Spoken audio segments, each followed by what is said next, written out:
Like if ever I needed a hint that I was a Disney adult, one, two, three, and the worst thing is, this is not all of them.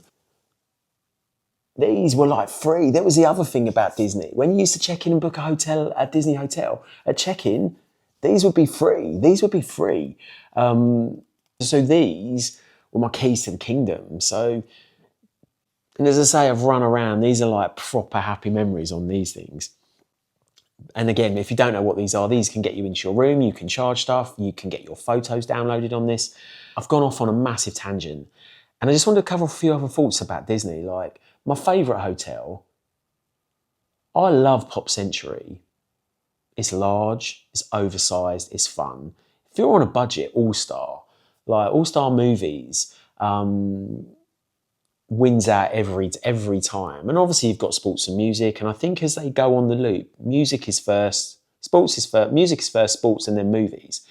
So just bearing that in mind if you want to book an All-Star movies, so just bear that in mind if you want to book an All-Star resort is they do have their own buses, but some are further in property. And the one thing I know about All-Star is when you're heading back to that resort at the end of the day, there is a traffic queue to get into that resort, whether that's Disney buses, Disney cars, whether that's minivans or that, but that's just people that have bought their own vehicles.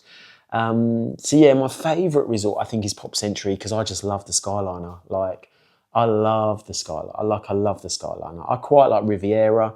I quite like Caribbean Beach. It's just got that really laid back, smaller vibe. Disney's Riverside, I loved. Port Orleans Riverside, I loved. But it's big. It's big. And there's loads of bus stops big, but it's big. French Quarter as well. Like, if you love New Orleans, it is a vibe. It is a vibe. But yeah, Wilderness Lodge. I did love Wilderness Lodge because you could get the boat to the Magic Kingdom. You could get buses everywhere else. But their bus was a little bit stopping everywhere, then going to the Polynesian. So if you're in a rush, I think you've got to look at those resorts and how quick you can get to where you're getting if you're not driving. And equally, if you want to take a couple of days out of Disney or a couple of days out of Universal, then pretty much it's going to be an Uber unless you're driving. And then it's also worth working out that some of these Disney resorts are the back end of the property, I'm going to give this riveting content. I mean, my geographical knowledge of the Walt Disney World resort. But yeah, just bear those things in mind that if you are looking to kind of get away or just do some shopping, whether that's Mall of Millennia, when it's the outlets, whether it's that traditional Target, Walmart run, just bear in mind where you're located. So which was my favourite resort? I love Polynesian, not going to lie. I love a Polynesian, and I'm not saying that without realising that that is money. That is a lot of money to stay there. But what I did, I think I mixed it up. I had a couple of days there, a couple of days somewhere else. That's the other thing. You don't always have to book 740 nights in the same hotel. One of the great things that Disney do is they'll transfer your luggage between resorts. You can just go, and that case will end up where you need to be. But the Polynesian was lovely. But the problem with the Polynesian is, and obviously you've got the New Island Tower, is they're destination resorts. And it's great. Like, I've been there not as a guest. I've been having my Dole Whip, I've been having my cocktails, I've been jumping on the monorail at the Polynesian as a non-resort guest. Yet when you're a guest, you notice all the people that are like, so when I'm queuing to get on the monorail, it's like, actually, is this the experience? When you're queuing, when you're thinking, I'm going to go for a cocktail at Trader Sam's, and you walk around that corner and there's a queue all the way back to Ohana, you're like, maybe this is more of a popular resort than I thought. But location-wise, if you're going to spend all your day in the Magic Kingdom, or you're just going to jump on and loop round to Epcot, then the Polynesian is a vibe. Like, it was one of those places that I relaxed the most in because it was just as if I was somewhere else. And that's the magic of these resorts. The magic of these resorts is, I'm not in Hawaii, I'm not in Italy, I'm not in New Orleans, I'm in Disney World. But the fact that you can transport me to a different time, a different place, a different feeling, then job well done, Disney, job well done. So I think the Polynesian is my nicest resort. And I guess, like, where else would I want to stay? Let me know if you've got a dream location, a dream resort that you want to stay in Disney, and then drop it in the comments. So I've never really understood or wanted to stay at the Grand Floridian. I think it is beautiful. It is beautiful beyond doubt. And it's that real turn of the century Floridian grandeur. But yeah, never like the contemporary. The same with the contemporary. Great views, great location, great views. Both great locations, great views. But yeah, never really. Just didn't tick the box. Just didn't do it for me. And then I think to myself, Saratoga Springs, just because it is so close to Disney Springs, like, and that's where most times you end up at least 3 or 4 times. So I'm thinking, definitely would love to do Saratoga Springs.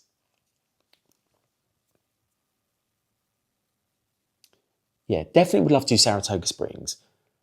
Then there's like the boardwalk. The boardwalk, again, like the Grand Floridian and the Contemporary, never really been one of the, I mean, I'd never say never. Like, I think it's beautiful. Like, I think location-wise, you've got nighttime entertainment, you've got walking distance to Epcot. Swan and Dolphin, again, like, not really been, I know they're not Disney resorts, but they're just, they're so close to the other resorts that, and they're there, they're grand and they're there. Yacht Club, Beach Club, again, never say never, but never really been at the kind of like of all the options to stay. Never kind of been the one that wanted to stay at. And then Animal Kingdom Lodge, I forgot. Take off that Disney badge. You completely forgot Animal Kingdom Lodge. I've had friends that have stayed at Animal Kingdom Lodge and they've loved it. They've had the Savannah View room. They've, gone out in the day and looked at the animals. But for me, I don't know why I've never stayed at it. Like, oh my God, that's really shameful. I don't know why I've never stayed at it. And in my head, I think it's because it is near the All-Star Resorts, that area of the property. But for me, I've just never wanted to stay. Oh my God, no shade. I've just never really thought about staying there. I'd love to stay at every Disney property. I mean, don't get me wrong. I'd love to do a video. I'd love to do a video where I'm staying at every Disney property that you could stay in. But yeah, Animal Kingdom Lodge has never really been at the forefront of my vacation planning. And it's funny because I am entertained by Disney vloggers. They keep me entertained because obviously if I can't be there, I will settle for the fact that you are walking around Main Street with your popcorn, your churro, you're at the Festival of the Arts, you're at the food festival, wherever you are. Like, I will immerse myself in your YouTube videos because it just reminds me. I don't know what that was, but it just pulls, that's it, tugs on the heartstrings to kind of watch your videos. But I've said it before, we just need a little bit more. I watch Disney vloggers, and I've said this before, and I mean this with the love and intent as intended. But I've watched Disney vloggers go all the way to Disney to just have a coffee, and do no rides. And obviously, you don't have to throw, like high adrenaline thrill-seeking rides are not for everybody. I understand that. Whether you've got motion sickness, whether you are just been there, done that, don't need to be rattled around on Space Mountain again. I get that. But I also appreciate you are very lucky to go to Disney as many times as you get to go. And as a viewer, just want a little bit more. I mean, I've spent many an hour watching someone rate a churro or do a room tour or go and, what have they done? Yeah, Joffrey's. Yeah, I've seen people go all the way to Disney and 30 minutes of that content is a Joffrey. And pot, kettle and all of that, because I'm spending 30 minutes sat in a sofa in West London talking about my Disney experiences. Let me just hook up to that bandwagon roll.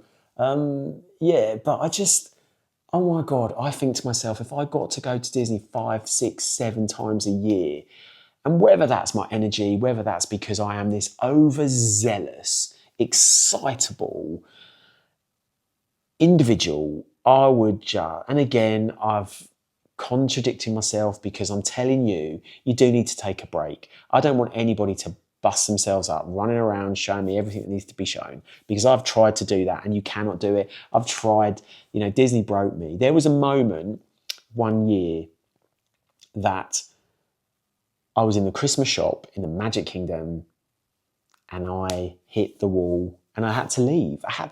And that is ridiculous. Like, I look back on that and go, now, come on now. Like, you're over-exaggerating. You are. You've added a little bit of flavour to that story. But it wasn't. I literally could not be around the crowds. I couldn't be around... It was just so overstimulating. And I was so overstimulated. And I think my battery just broke. And I had to get... I think it's the quickest exit I've ever had out of the Magic Kingdom. Like, I was gone. And luckily, it was near the end of the trip. And I think I flew home the next day. But that always sticks with me, that epic moment of just meltdown. And that's the great thing. You see it in the parks. Everyone's paid for that ticket. Everyone's on vacation. Everyone's looking for that most magical time on earth. Whether that's at Disney, whether it's at Epic Universe. People have planned for these vacations. People have waited 6, 12, 9 months to get on this vacation. And it is like the Hunger Games. I use that reference quite a lot. I use the Hunger Games reference when I'm commuting in central London. I use the Hunger Games reference when I'm talking about living a life in London. But trust me when I say, that klaxon going off, rope drop, is the equivalent of rope drop. That klaxon in the Hunger Games is the equivalent of the Disney rope drop, because everybody's there. Everybody's looking for the best time. I mean, I've seen meltdowns across the park simply driven from people that just want to have the best time and find themselves in a 4-hour queue, or can't find their stroller, or mobile orders down, or whatever it might be. But you're in the happiest place on earth. You've got to slap a smile on it, but appreciate that everybody's got like one of the things I think about Disney is, and the lessons I've learned from this, you're not the only one that has had that idea. You're not the only one that's had that idea. If you look at the amount of hotel rooms in Disney alone, or even in, Universal, alike, whether it's Sapphire Falls, Aventura, Grand Helios, Grand Helios. These were, you're talking thousands and thousands of people, and that's not even with the people that don't even stay on property. And they are all heading in, funneling in for their day of fun that they've paid $200 upwards of. And there is that sense of, I'm going to get the best day. And I always hope that that's never at the, I can't think of that word, that's never at the, of other people. Insert word, of other people. But again, it's 2026. Manners don't always come to the forefront. People are a little bit more focused, and I get that and I appreciate it. And all I'm trying to say is, if you do find yourself in Disney in 2026 and you're having a massive meltdown over something, just take that step back and say to yourself, I'm in the happiest place on earth. I could be at work, I could be back in the UK, wherever you may live. So let me just take that moment. I mean, this is now the Disney Love. This is now the Universal Disney Love channel. But yeah, that was just my random thoughts. My random thoughts for a Wednesday, just around Disney. But I will pop back up because I feel like this is a subject that does need a little bit more of a chat. Like, if you are planning a trip, you're either contemplating planning a trip, you're thinking about spending a lot of money, or you've spent a lot of money. And if it's your first time, then I really love the fact that you're going to have all of those feels and feelings that we've discussed or I've chatted through in this video, because it will not fail. Trust me when I say you have nothing to worry about of getting there and realizing that you are emotionally dead, because you won't be. No one, even the most hardened people have gone to Disney and are having the time of their lives, or Universal, or wherever that might be. And I think that is the wonder and the magic of it, is the fact that it can bring out the child in you, and it can remind you of having fun and not taking life seriously, and be reminded of a time when people were a little bit nicer and we all got on a little bit more, and we laughed and we shared, because that's what these trips are. So if you are thinking about that, if you haven't thought about it, in my videos convince you now to go on a Disney trip, then reach out to me, drop in the comments.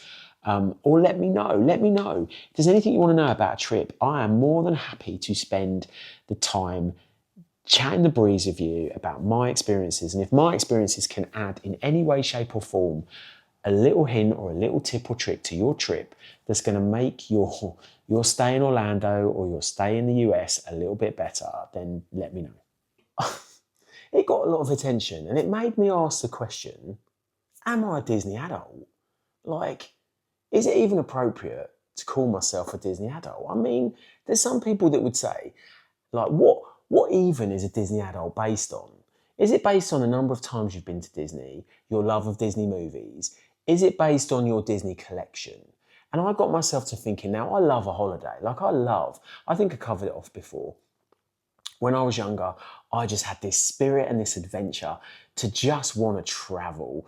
And most of that I did on my lonesome, just because I just didn't want to be held back. And in one of those travels, when I was a little bit wet behind the ears, I landed in America and I landed in Florida, and I was this kid. Like, let me tell you the story first. When I was about 9, I had this book on America, and every page was a different state, and I loved this book. I would religiously and relentlessly get this book from the library, and I would read it cover to cover. I would read it with a torch when the lights were meant to be off, and I just was in awe of all things American. And then when I grew up, there was that moment when American movies, whether it was Ghostbusters, The Goonies, Jurassic Park, they were just these epic American movies. And some of those movies showed you a little bit about America, a little bit of New York, the steam coming from the subways, the skyline. And I think I just got hooked. And then as I say, I landed in Florida, and this was like a world where, as I say, I'm this energetic, excited puppy, and we will cover it off. Like, I can't relax. Like, I've tried to relax and I can't relax. So I'm not really ever going to do a spa day. I mean, never say never. I am quite ticklish. So any kind of relaxing massage, game over, because I'm laughing. And if you have studied massage and if you're a masseuse, the last thing you need is this giggling, quibbling, laughing person that you're trying to relax, And I'm sure if I look into it, there's something about don't touch me, don't come near my personal space. But that's a whole nother vlog. Me and my personal space is a whole nother vlog. This vlog was just about Disney. And I was posting this video to kind of work out am I a Disney adult? And like, what is your favourite Disney movie? How many times have you been to Florida? And I love, as I said, again, I get sick and tired of telling you that I love YouTube and I love like people's adventures in Florida. And whether, like, I don't really get the pre-travel day. Like, yeah, like, I mean, there's some things I don't get. And I'm trying to remain positive. Because I would hate for somebody to watch this video back and go, are you coming for me? And I'm not, but I just look at this logically. I think I've covered off before in these videos. I have just this really weird logic. Some of it's quite innocent, some of it's quite overthought. And I just think, like, room tours, pre-travel days, pre-packing videos, yeah, but I watch them like a lemming. Hours go by and I watch these videos, and it just got me thinking, what is it that I love about Disney so much? What is it that I can relate to? And I don't have any Disney clothes. I don't have any Disney pictures. I mean, you would say that I'm not a Disney adult because I don't have any Disney clothes. I don't have any Disney bags. I don't own a Spirit jersey or a lounge fly. I mean, there's proofs in the pudding. You're not a Disney vlogger because you think it's called a Spirit fly when clearly the jumper's a Spirit jersey and the bag's a lounge fly. Yeah, so I don't really own any merch. And what I've realised about Disney is all about the merch. Like, whether it's World of Disney, whether you are in Animal Kingdom, Magic Kingdom, Hollywood Studios, or Epcot, sometimes you are in the bubble. And I've done it. Like, I say I don't own it. You've seen my wardrobe clear out. I don't have any Disney merch, but when I'm in Disney World, I'm head to toe. I'm head to toe, like full on. And whether it's stuff you pump through the AC, whether it's just the amount of sugary treats I've consumed, or whether it's just my level of excitement about being in the most happiest, wonderful place on earth.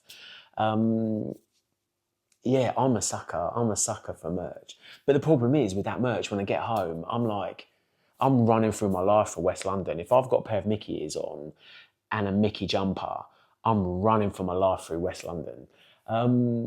But yeah, so I got to thinking, what is it that like really made me like? What is it in like? If I could bottle it and sell it, we're all going to Disney. We're all going to Disney.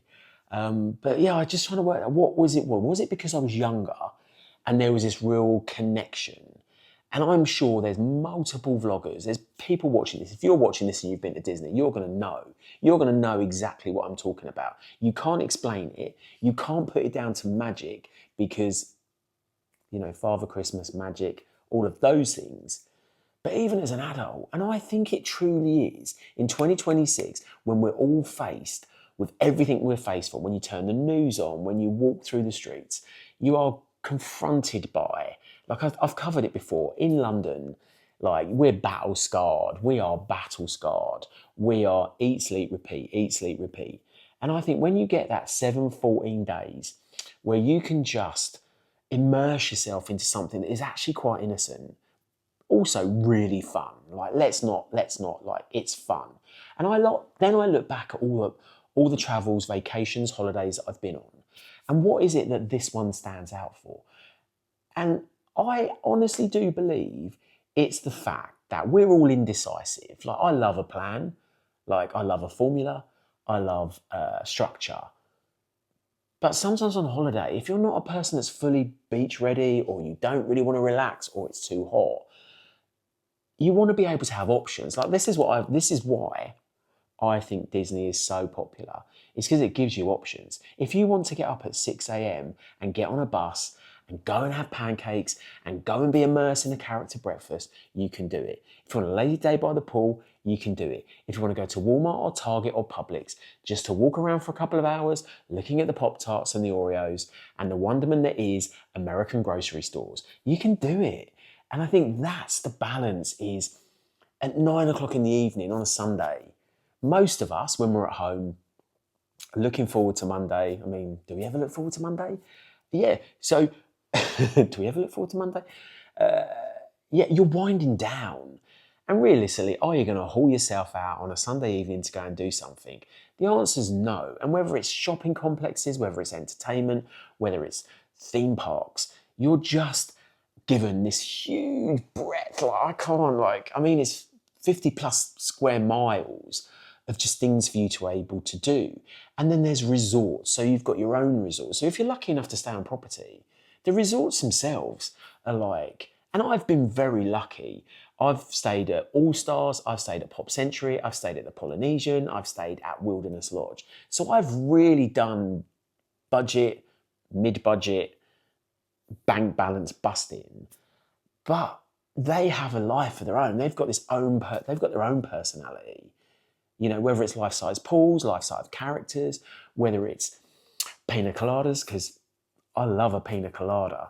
Yeah, so I've gone off on a massive tangent about just resorts. So you can resort hop. And like, I don't think I've ever done that anywhere else. I don't think I've ever had so much joy of going to a hotel that isn't my hotel to then go to another hotel. And it sounds illogical. Oh my God, it sounds so illogical. But when you're there, and if you've done it, you get it. When you're there, you get it. When you come home and you try and explain it to other people, then you've just got it. And yeah, and I say, I've been very lucky to stay in the resorts that I've stayed in. And some of them are a bit closer to the Magic. Some of them are a bit closer to the monorail. I mean, let's not get me started on the Skyline. Like, hands up, my new favourite ride. My new favourite ride at Disney is the Skyline. Oh, God. And then, I forgot another resort. I stayed at Port Orleans, French Quarter, Port Orleans Riverside, and the Riviera. Like, I'm on this video going, am I a Disney adult?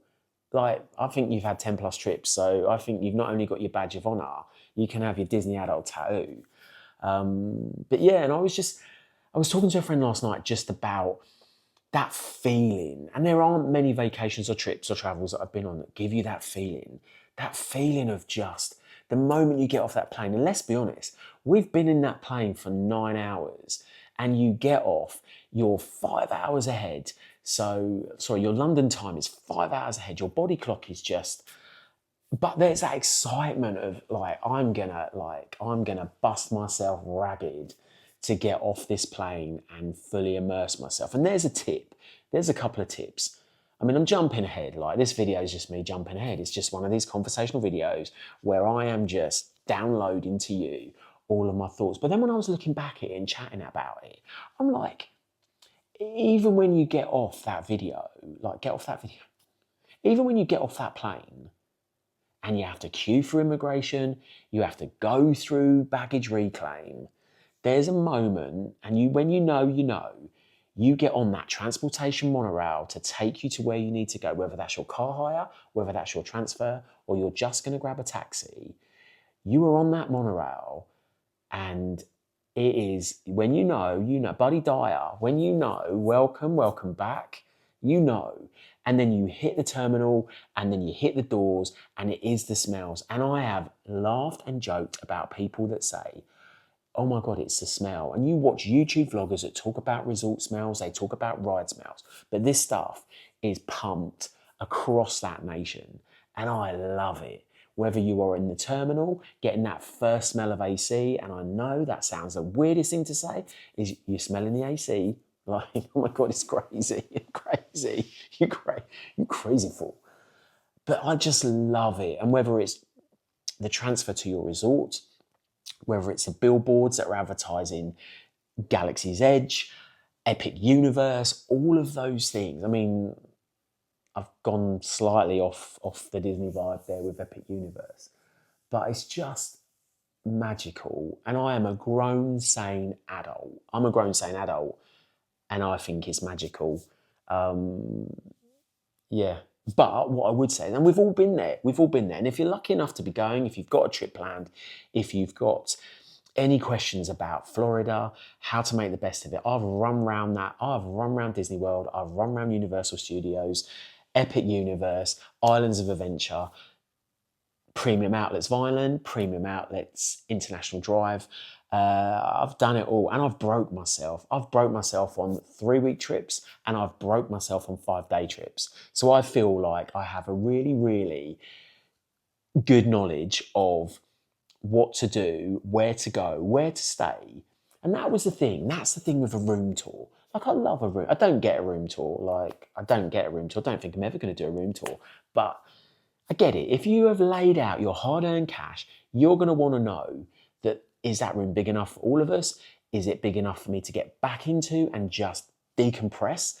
Or is it just fun enough that we are going to have a great 2 weeks? And what I've realised is some of these resorts are huge. All-star movies, all-star sports, all-star music. You're talking 3,000 to 4,000 rooms per resort. So yeah, you've got to take into consideration, if I'm a little bit of a late riser, am I going to be able to get on bus numbers 1, 2, 3? If you're going to stay at Pop Century, what is the queue for the Skyliner? Because as great as it is staying in a Skyliner resort, sometimes those queues are longer than the bus. Granted, it's a much more enjoyable experience, but you're queuing to queue to queue. And I think they're the things that I've taken out from trips to Disney that hopefully I can impart is, you need a plan.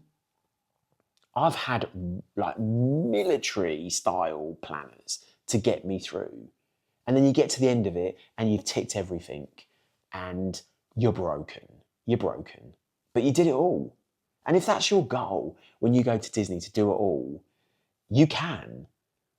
But it's being realistic about what your day looks like, and never forgetting this is a vacation or a holiday, because it's great getting up at 6 a.m. I've left my hotel room in the dark. I've come back in the dark.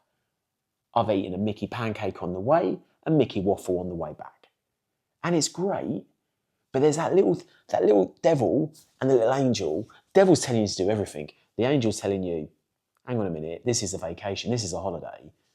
And that's the one takeout from all of this. The one takeout from all of this I have is you don't have to do it all. Yes, there's a mentality that this has cost you a large amount of cash. We're talking dollar. We're talking coinage when you go to Disney. And of course, most people want to make the most of it because you may never go back.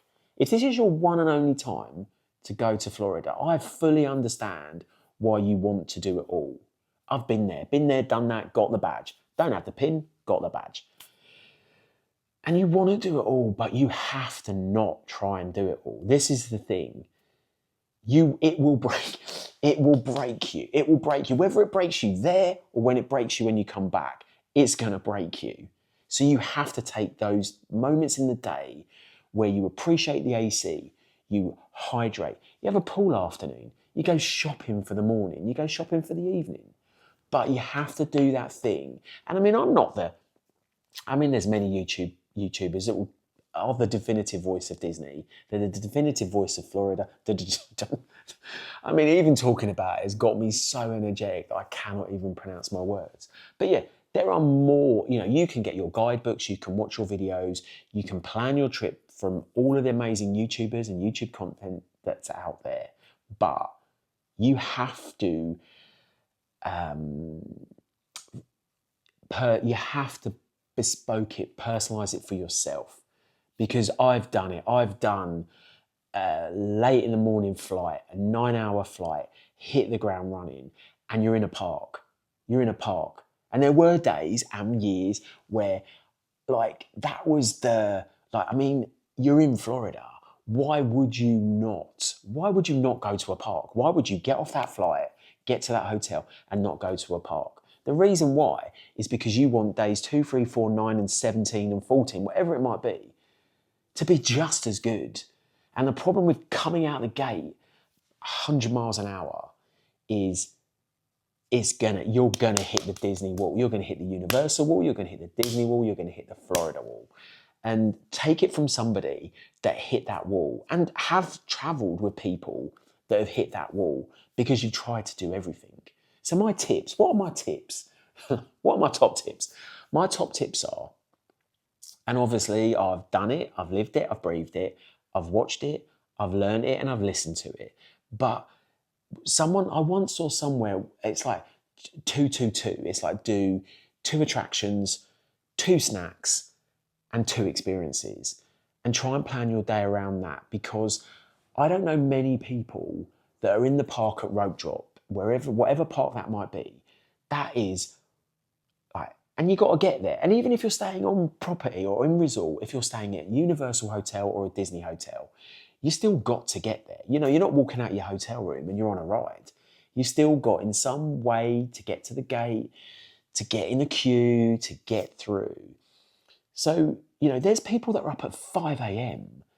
and, they're staying in that park all day. And I salute you at your motivation to do that, but it is a long day overlaid with, unless you're going, in the middle of January or December, these are hot days.